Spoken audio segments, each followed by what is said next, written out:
फिर इम्यूनाइजेशन क्या होता है? इम्यूनाइजेशन बेटा क्या होता है? तो इम्यूनाइजेशन एक ऐसी प्रक्रिया है जिसके जरिए किसी व्यक्ति या पूरे समुदाय को किसी खास बीमारी से अस्थायी रूप से सुरक्षित बनाया जाता है ताकि वो उस बीमारी से ग्रसित ना हो।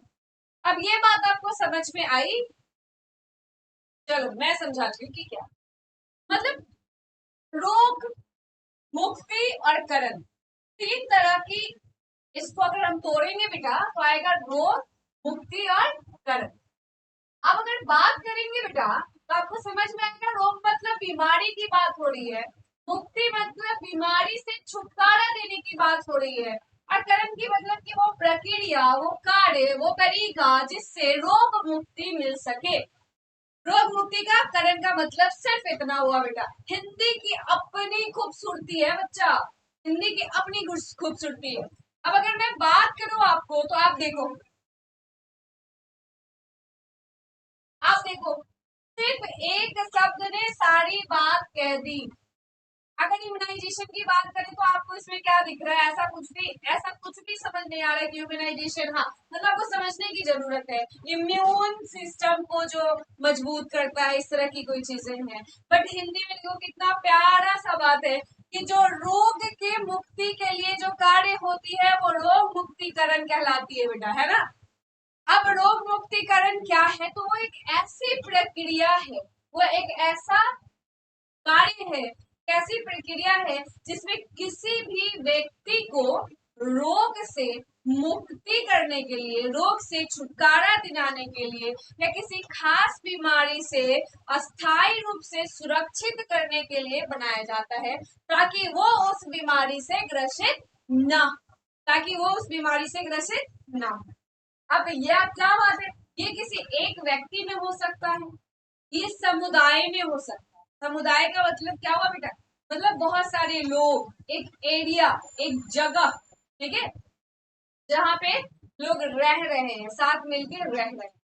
तो क्या हुआ कि या तो समुदाय, या तो कोई खास व्यक्ति, या तो कोई खास एज का, एक खास उम्र का व्यक्ति में रोग के मुक्तिकरण के लिए, रोग से अस्थायी रूप से छुटकारा दिलाने के लिए जो आप प्रक्रिया कर रहे हो, रोग मुक्तिकरण प्रक्रिया कहलाती है। अब बेटा क्या है कि यह मुख्य रूप से टीकाकरण के माध्यम से किया जाता है। अब जो ये टीकाकरण की बात अगर हम बेटा करेंगे तो टीकाकरण के माध्यम से, अब आप सब जानते हो कि टीकाकरण क्या होता है, वैक्सीनेशन की बात कर रहे हैं। अब जब हमने पिछले क्लास में बेटा पढ़े थे, पिछले क्लास में क्या पढ़े थे कि मैम प्रतिरक्षा प्रणाली को मजबूत करने के लिए हमें टीका देने की जरूरत होती है। हमें आर्टिफिशियल रूप से आप क्या करते हैं, इम्यून सिस्टम को मजबूत करने की कोशिश करते हो। तो यही बात तो हम आज भी कर रहे हैं बेटा कि टीकाकरण के रूप से क्या हो जाएगा, हमारा टीकाकरण देने से हमारे शरीर में वो प्रतिरोधक क्षमता आ जाएगी बेटा, वो प्रतिरोधक क्षमता आ जाएगी जो बीमारी से लड़ने में मदद करती है। ठीक है, जो बीमारी से लड़ने में क्या करेगी बेटा, मदद करेगी, है ना।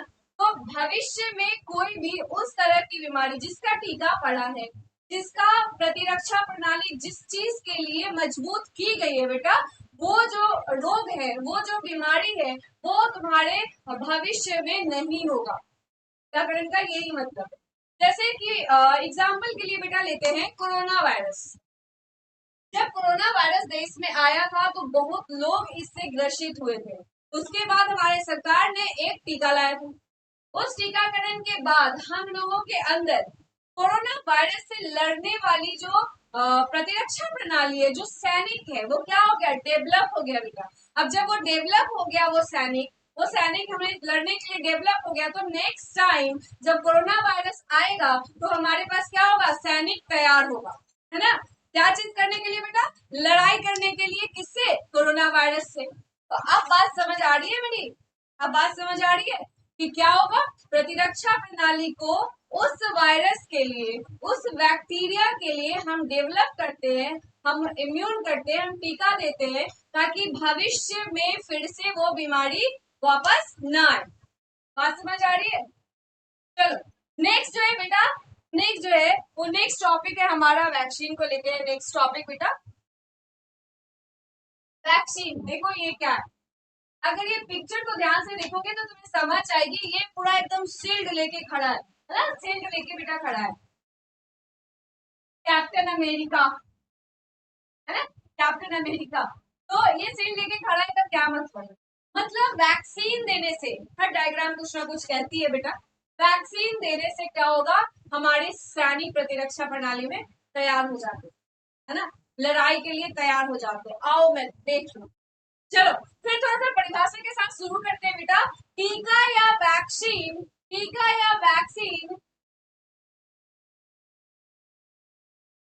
टीका या वैक्सीन एक ऐसी दवा होती है जिसमें एक कमजोर, निष्क्रिय या अलग तरह का रोगजनक भाग दिया जाता है ताकि शरीर में,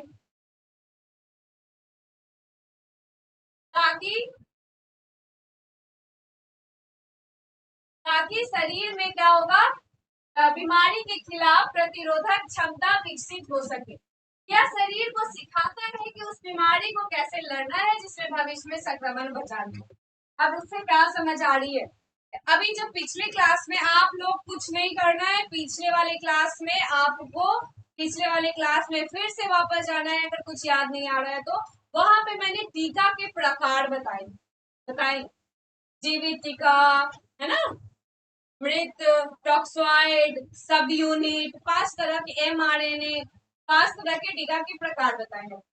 तो टीका में क्या होता है, वो जो प्रकार हमने बताया, या तो रोगजनक को थोड़े से, जीवित वाले जो है उनको रोगजनक है, उनको थोड़ा सा उनका कमजोर करके शरीर में वैक्सीन के रूप में रख दिया जाता है, डाल दिया जाता है, ताकि वो क्या करेंगे, प्रतिरक्षा प्रणाली को मजबूत करेंगे, प्रतिरोधक प्रतिरोधक क्षमता को बढ़ाएंगे। ठीक है, या फिर बेटा मृत वाले को फिर डाला जाता है। ये क्या होते हैं, ये मैंने बोला था आपको कि ये मृत है, ये मृत है तो क्या करते हैं, ये उतने हानिकारक नहीं होते हैं। फिर ये भी क्या करेंगे, ये भी बेटा प्रतिरोधक क्षमता को बढ़ाएंगे। mRNA था, टॉक्सॉइड था, है ना बेटा, जिसमें टॉक्सिक्स जो भी होते हैं, जैसे एंटीवेनम जिसका एग्जाम्पल था बेटा, है ना। तो पीछे वाली क्लास में जाना है, थोड़ा बहुत देखना है, सारा जो कंटेंट होता है बेटा, या सारी जो तुम्हारी पढ़ाई होती है वो एक दूसरे से जुड़ी हुई होती है। जोड़ के पढ़ोगे, पढ़ते चलोगे एक क्रमबद्ध में, एक श्रृंखला के तरीके से, तो सारी चीजें समझ में आती रहेंगी। जहां से बीच में तुम्हारा लय टूटा वहां से चीजें नहीं समझ, आज पार्टी है आज नहीं पढ़ूंगा, है ना, तो ऐसे करोगे तो नहीं हो, आपको थोड़ा सा समय निकालते रहना होगा। तो यहाँ पे जो देखो परिभाषा में क्या लिखा है बेटा, परिभाषा में इतनी सी बात लिखी है कि वैक्सीन एक ऐसी दवा है जिसमें कमजोर, निष्क्रिय या अलग तरह का रोगजनक भाग दिया जाता है। मतलब क्या, मेजबान के शरीर में, होस्ट के शरीर में वो डाला जाता है ताकि शरीर में उस बीमारी के खिलाफ क्या हो, प्रतिरोधक क्षमता डेवलप हो। ठीक है, तुम क्या किए, तुमने वैक्सीन के रूप में वो मेजबान के शरीर में डाल दिए। अब क्या होगा, प्रतिरोधक क्षमता उसमें बढ़ेगा, ताकि क्या होगा, अब जैसे एक और लाइन बताया गया था आपको कि एंटीबॉडी डेवलप होगा। एंटीबॉडी बेटा डेवलप होगा तो एंटीबॉडी मेमोरी सेल्स है, मेमोरी सेल्स याद रखती है, जैसे तुम लोग अपने पास तो याद रखते हो ना, वैसे ही मेमोरी सेल जो है बेटा एंटीबॉडी के, वो याद रखती है कि ओ ये वाला वायरस, ओ इससे तो लड़ाई किए थे हम, इसके लड़ाई मैंने ऐसे जीती थी। फिर मेमोरी सेल क्या करेगा, एंटीबॉडी क्या करेगा, उसे नेक्स्ट टाइम में उसका प्रतिरोध करने के लिए वो सक्षम होगा। ठीक है, यहाँ तक बात समझ आई, टीका का परिभाषा समझ आया, टीका के प्रकार मैं ऐसे बताई हूँ लेकिन पढ़ाया मैंने पिछले क्लास में है बेटा। अगर जाओगे आप क्लास में, पिछले वाले क्लास में देखोगे तो आपको वहां मिलेगा जरूर। ठीक है, अब बेटा नेक्स्ट देखते क्या है, हम लोग क्या बात कर रहे थे, वैक्सीन लगाने की जो प्रमुख विधियां। अब उस विधिया में 2 तरह की विधि आती है बेटा, या तो तुम सुई के द्वारा दोगे, है ना, सुई के द्वारा वैक्सीन क्या करोगे, शरीर में पहुंचाओगे। या फिर दूसरी जो होगी बेटा वो क्या होगी, मुख के द्वारा, मुंह के द्वारा, है ना। तो सुई के द्वारा तो तुम लोग बहुत अच्छे से जानते हो, वैक्सीन अभी तुरंत पड़ी है तुम्हें, किसी ने 2 डोज लिया है, किसी ने बूस्टर डोज के साथ 3 डोज लिया है बेटा। अब मुख के द्वारा भी पोलियो डोज तो लिए हो तुम लोग, है ना। तो कुछ दो ऐसी विधियां हैं जिसके द्वारा वैक्सीन जो है बेटा, टीका जो है बेटा, वो शरीर में भेजा जाता है ताकि वो क्या करेगा, प्रतिरोधक क्षमता को बढ़ाएगा। अब जो प्रतिरोधक क्षमता की बात हो रही है बेटा, तो हम देखेंगे कि जो पहला जो जरिया है बेटा, वो कौन सा है, सुई के द्वारा, या फिर ओरल में पहला जो है सुई के द्वारा, इंजेक्शन के द्वारा। अब जो इंजेक्शन ये बेटा पड़ेगा, वो इंजेक्शन मांसपेशियों में पड़ेगा, इंट्रामस्क्यूलर, IM, इंट्रामस्क्यूलर मांसपेशियों में टीका पड़ती है। अब इस लाइन को क्या करोगे, लाइन को ऐसे करो अंडरलाइन, और यहाँ पे लगाओ डबल स्टार। याद रखने के लिए बेटा ये याद रखना है कि टीका मांसपेशियों में पड़ती है। टीका बेटा IV नहीं पड़ता, ध्यान लो, से सुन लो, गांठ बांध लो, टीका IV नहीं दे रहे हैं हम, टीका को हम IM देंगे, मांसपेशियों में ही देंगे, ठीक है। अब तुम लोग इतने समझदार तो हो ही, है ना, कि आप तुरंत एकदम एग्जाम्पल बता दोगे, इंजेक्शन और सुई से पड़ने वाली टीका कौन कौन सी है। इंजेक्शन और सुई से टीका पड़ने वाली बेटा आगे तो हम पढ़ेंगे, अभी के लिए याद कर लेते हैं। BCG पड़ता है बेटा, BCG पड़ता है, सबको तो आप होंगे जिन्होंने लिया भी होगा, ठीक है। वो कोरोना का पड़ा तुम्हें, है ना, कोरोना के वैक्सीन पड़े। आगे आगे एक एक चीज हम पढ़ने वाले हैं बेटा, अभी देखेंगे। दूसरा है ओरल टीकाकरण, मुख के द्वारा मतलब मुंह में ऐसे पोलियो का जो टीकाकरण होता है, ऐसे 2 बूंद जिंदगी की, है ना, उस तरीके से। अब यहाँ देखो बेटा, ये जो पढ़ रहा है वो क्या पढ़ रहा है, IM पढ़ रहा है, IM, मस्कुलर, मांसपेशियों में टीका पड़ रहा है बेटा। यहाँ पे होता है डेल्टोइड मसल, ट्रायंगुलर रूप में होता है बेटा। यहाँ होता है क्या, यहाँ होता है डेल्टोइड मसल, है ना, ट्रायंगुलर रूप में, जहाँ पे हम क्या करते हैं, यहाँ पे IM देते हैं, वैसे ही यहाँ पे क्या पड़ रहा है, यहाँ टीका पड़ रहा है।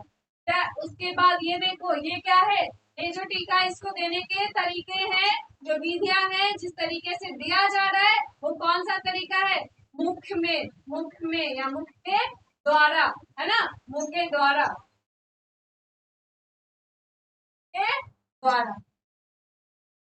ठीक है। तो हमें अब पता चला कि कौन सी 2 विधियां हैं, एक या तो हम इंजेक्शन दे सकते हैं, दूसरा या तो हम उसे मुख के द्वारा दे सकते हैं।